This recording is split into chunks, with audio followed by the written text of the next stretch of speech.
No hay periodo más largo y más oscuro que la Edad Media. A finales del siglo II, el Imperio Romano es tan grande que era imposible de administrar y entra en crisis, por lo que a finales del siglo IV se divide en dos, el Imperio de Occidente con sede en Roma y el de Oriente con sede en Constantinopla, la actual Estambul. Oriente consigue aguantar el ataque de otros pueblos, pero Occidente no y se fragmenta, empezando la etapa medieval en el siglo V y estirándose, musicalmente al menos, hasta el siglo XIV. En el siglo VI, el Papa Gregorio unificará la música de la Iglesia Católica, y en el siglo VIII, con Carlomagno, se intentó unificar cultural y religiosamente a Europa. Buen intento, Carlos. Pero en música no llegarán los primeros atisbos de escritura hasta el siglo IX, para mantener la música que se cantaba y que no se olvidara. Y mientras, por otro lado, se produjo la invasión árabe de la península ibérica en el 711, algo que durante mucho tiempo nos han vendido como negativo. Pero es que el hecho de que permanecieran aquí 8 siglos sirvió como fuente de transmisión de conocimientos griegos, ya que tradujeron la mayoría de los textos clásicos de Platón, Aristóteles y demás, así que tan negativo no sería, porque en 1000 años da tiempo que pasen muchas cosas, ya que cambia el mundo muchas veces, aunque, como veremos ahora, no hubo tanta diferencia. La composición musical medieval se expresó principalmente a través de la monodia.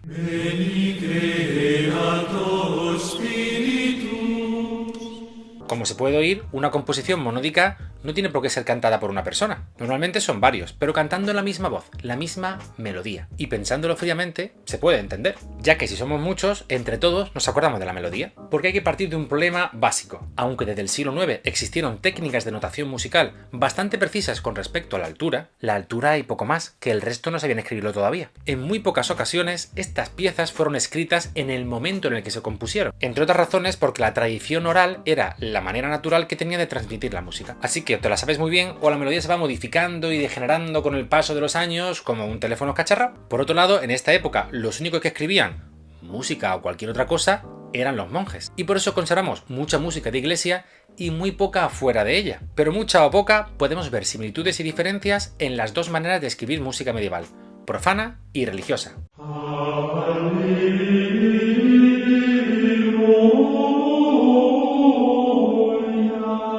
El nacimiento de la música muchas veces se asocia con la música religiosa medieval, porque, aunque ha habido música desde hace miles de años, no se ha conservado. Vamos, que lo fundamental fue empezar a escribir la música. ¿Y cuándo empezó esa necesidad? Pues básicamente cuando ya había tantas melodías que era muy difícil acordarse de todas. En un principio, cada zona desarrolló su propia música religiosa, hasta que llegó el Papa Gregorio I, allá por el siglo VI, y decidió coger todas las melodías que se estaban cantando en los distintos monasterios e iglesias de Occidente y unificarlas en un único rito que se conoció como canto gregoriano. Así que Gregorio no se inventó nada, solo recogió los grandes éxitos de la música religiosa en un libro para que todos cantaran lo mismo. Pero ahí solo estaba la letra, no la música, y tuvieron que pasar casi 300 años más para que en un pequeño monasterio de Suiza de cuyo nombre no quiero acordarme, que sí me acuerdo, San Galen, algunos monjes se decidieran a escribir toda esta música, como Notker. Al principio eran solo movimientos con las manos, que servían como chuletas, para que los cantores recordaran si la melodía subía o bajaba. Esos movimientos quironímicos, lo de mover la mano para ayudar con la altura,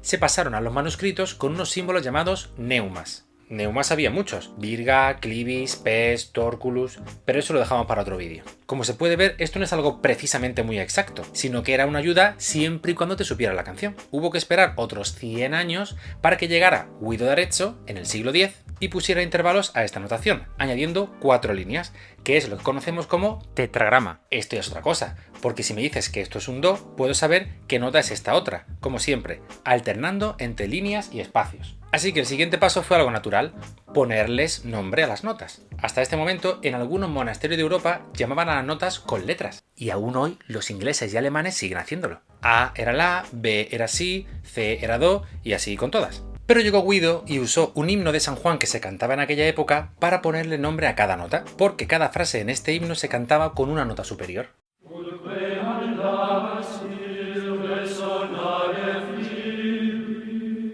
A partir de este punto ya tenemos todo lo necesario para hablar de las características de la música religiosa medieval, o lo que es lo mismo, el canto gregoriano.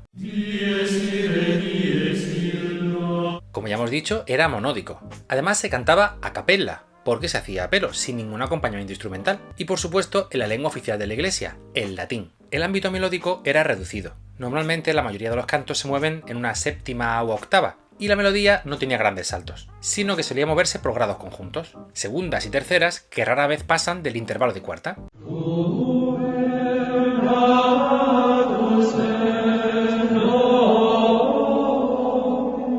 ¿Ves? Ahí tienes una excepción. El diseño melódico solía tener forma de arco, comenzando por una nota grave, subiendo hacia notas más agudas para descender al final de la frase. Además, las melodías se suelen clasificar según el número de notas que tenga cada sílaba, así que dividimos en silábico, si cada sílaba tiene una nota, neumático, no, esto viene de neuma, no de rueda, si cada sílaba del texto tiene 2 o 3 notas, y melismático, si cada sílaba tiene más de 3 notas, como el flamenco.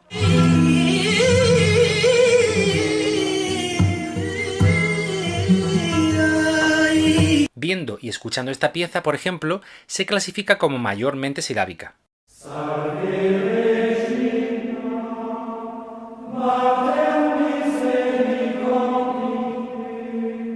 Viendo esta otra, es de carácter más melismático.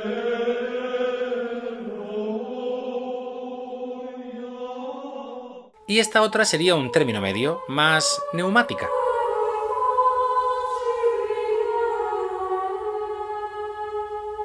Que por cierto, hay algo distinto en esta audición, ¿no? Lo cantan mujeres. Aquí tenéis a la primera compositora documentada de la historia, Hildegard von Bingen, que al pertenecer a un monasterio de monjas fue la que escribió la música para el monasterio allá por el siglo XII. Y también compuso algo muy especial, el auto sacramental Ordo Virtutum, que trata sobre la lucha de un alma humana entre las virtudes y el diablo.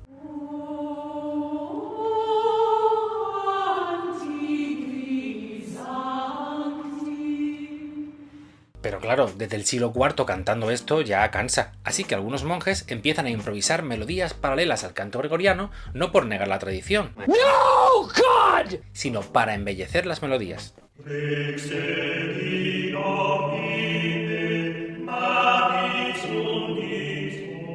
Esto será el inicio de la polifonía, cantar a varias voces, varias melodías a la vez. Pasaremos por el primitivo organum paralelo, la voz principal y la segunda voz se mueven paralelamente. El discantus, la voz principal y la segunda voz van por movimiento contrario.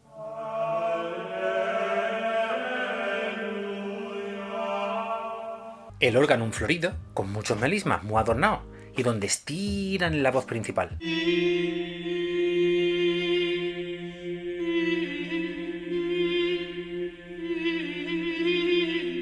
O el primer ejemplo de pieza a 3 voces que se conserva en Santiago de Compostela, con Gaudeam Catholici.